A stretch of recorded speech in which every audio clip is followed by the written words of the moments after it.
Mimi ushauri wangu kwa siku ya leo, natamani shauri kitu kimoja kuhusiana na Wizara ya Elimu, lakini pia kuhusiana na Bodi ya Mikopo ya Elimu ya Juu. Nikianzia na Wizara ya Elimu, natamani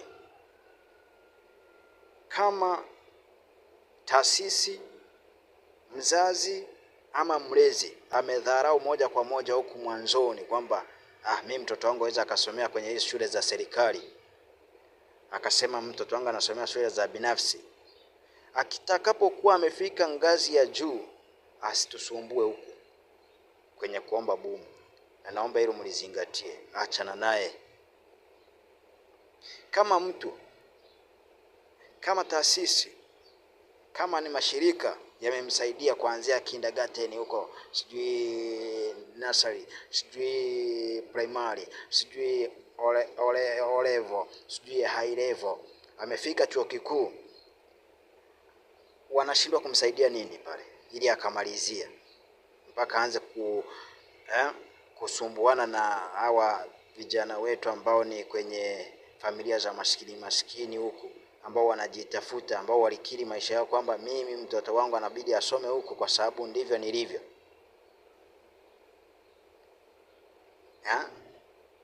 Kama hawawezi, basi wawatoe huku wa mapema watoto wao huko ili wasome huku kwenye shule zetu. Sio wao wanatudharau huku alafu mwisho wa siku huku wanakuja kutuzibia nafasi huko juu.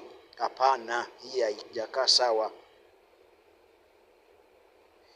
Mtoto wa maskini apate bumu kwa asilimia ambazo zinatakiwa, na yule ambaye amesomeshwa na shirika ama na mtu binafsi, hilo shirika kama limeacha kumsaidia, kwa nini paweke mikazo na paweke mifumo ya kwa nini ulimsaidia kutokea huko alafu huku umwachanize?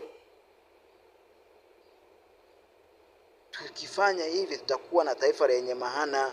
Lakini mwisho wa siku hao watoto wanajitafuta, wanasoma kwenye shule hizi za St. Kayumba nini kidumu na mfuniko, mwisho wa siku anafika huko ngazi ya juu, ile ambayo ingepaswa kupewa yeye kama bumu ili msaidie kujikwamua angalau kutoka kwenye haya maisha ambayo amekuwa akiyapitia ya mateso na dhiki huku nyuma, anashangaa bumu lake linachukuliwa na mtu aliyesoma kuanzia kindergarten, chekechea huko mpaka form 6, yuko kwenye shule za binafsi. Hizo hela walizitoa wapi? Kama mtu ametumia zaidi ya milioni 60, milioni 20, milioni 30 kwa ajili ya kuwekeza kwenye elimu ya mtoto kuanzia kindergarten, anashindwa nini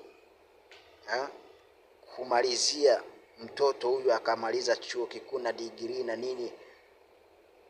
Anashindwa nini hapo? Mimi nafikiri kuna vitu havijakaa sawa. Tuzinduke, tutumie akili nyingi kuliko akili ambayo inashikiliwa na vitu ambavyo ni vya miemko.